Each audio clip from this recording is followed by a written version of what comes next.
नमस्कार. तनुजाच भ्रमरपणमध्ये तुमचं मनापासून स्वागत. थंडीच्या दिवसामध्ये आपण लाडूचे अनेक प्रकार खात असतो. त्यातच पौष्टिक लाडू म्हणजे मेथीचे आणि उडदाचे. मेथीचे लाडू यापूर्वी पाहिलेत आपण. आज आपण उडदाचे लाडू पाहणार आहोत. त्यासाठी आपल्याला लागेल पाव किलो उडद डाळ. तगार आपल्याला 2 कप लागेल. याचा व्हिडिओ मी यापूर्वी अपलोड केला आहे, तो तुम्ही जरूर पहा. खारीक पूड आपल्याला 1 कप लागेल.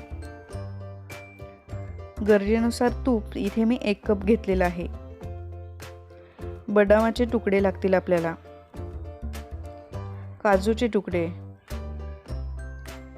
40 ग्रॅम डिंक, 1 ते अर्धा चमचा विलायची पूड. तरी कृती करण्यासाठी प्रथम इथे मी कढई तापवून घेतली आहे आणि कढई छान तापल्यानंतर गॅस मंद करून आपल्याला याच्यामध्ये डाळ भाजून घ्यायची आहे. डाळ खूप जास्त भाजायची नाही आपल्याला, त्याचा फक्त सुगंध येईपर्यंतच भाजून घ्यायची आहे आणि डाळ भाजताना ती सतत परतत राहायची आहे आपल्याला. डाळीमध्ये खूप पौष्टिक असे घटक असतात. डाळीमुळे आपली इम्युन सिस्टीम वाढते, तसेच आपल्या स्किनसाठी खूप छान असते, किडनीसाठी खूप छान असते.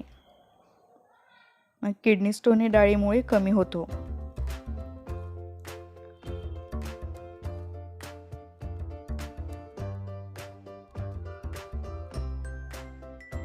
तर इथे डाळ आपली खूप छान भाजून झाली आहे. गॅस बंद करूयात आणि थंड करायला ठेवूयात. तोपर्यंत आपण इथे एका कढईमध्ये तूप तापवून त्याच्यामध्ये डिंक तळून घेणार आहोत. डिंक ही आपल्याला खूप छान फुलेपर्यंत तळून घ्यायचं आहे आणि मंद आचेवर तळून घ्यायचं आहे.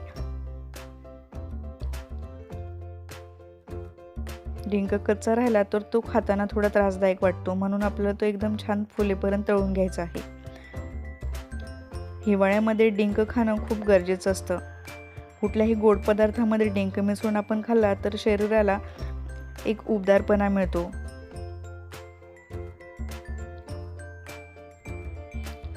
तर डिंक तळून झालेला आहे.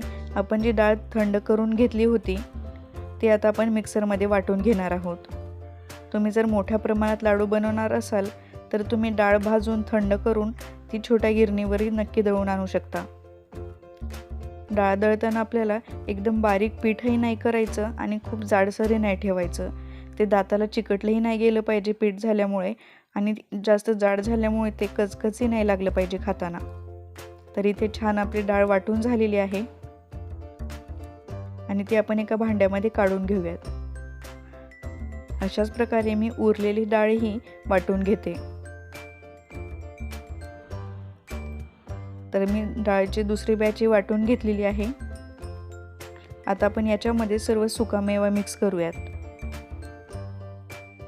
सुकामेव्याचं प्रमाण हे तुम्ही तुमच्या आवडीनुसार ठेवू शकता. तसेच इथे मी काजू बदाम हे तुकडे करून घेतले आहेत, तेही तुम्ही खारीक पूड सारखे त्याची पूड बनवू शकता. त्यानंतर आपण याच्यामध्ये तगार घालणार आहोत. तुम्ही पाहू शकता तगार आणि पिठी साखरेतला फरक कळेल तुम्हाला. इथे तगार हा हाताला चिकटत नाही, म्हणजे तो रवाळ असतो, त्याच्यामुळे आपले लाडूही रवाळ होतात. ते दाताला बिलकुल चिकटत नाहीत. हे व्यवस्थित मिक्स केल्यानंतर आपण जो डिंक तळून घेतलेला आहे तो डिंक आपण एका प्लेटमध्ये छान त्याचा चुरा करून घ्यायचा आहे. तुम्ही मिक्सरमध्ये बारीक केला तरी चालेल किंवा तुम्ही अख्खा ठेवला तरी चालेल, पण मी इथे हाताने त्याचा चुरा करून घेते. तरी ते डिंकचा चुरा करून झाला आहे. आपण पिठाच्या मिश्रणामध्ये हे घालूयात.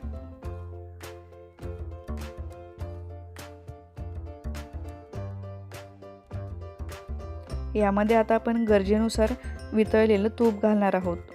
तुपाचं प्रमाण पण हे तुम्ही तुमच्या क्वांटिटीनुसार ठरवू शकता.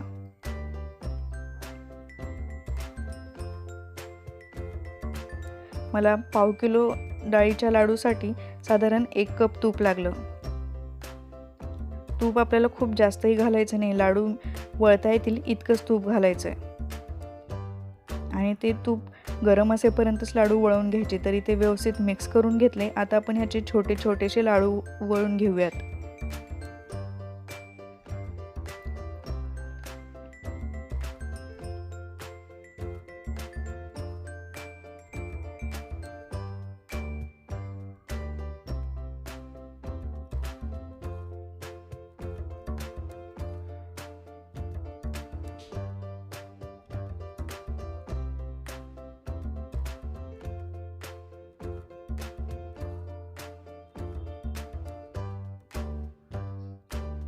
लाडू छान वळून झालेला आहे। अशा प्रकारे मी इतरही लाडू वळून घेते।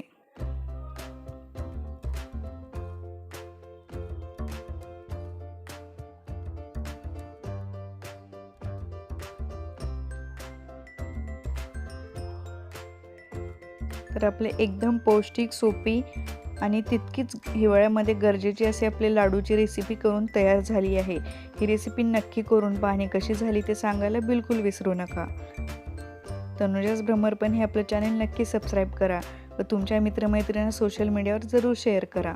व्हिडिओ आवडला तर लाईक करायला बिलकुल विसरू नका। वेळात वेळ काढून तुम्ही माझा व्हिडिओ पाहिल्याबद्दल खूप खूप धन्यवाद। पुन्हा भेटूयात अशाच एका छानशा रेसिपीसोबत।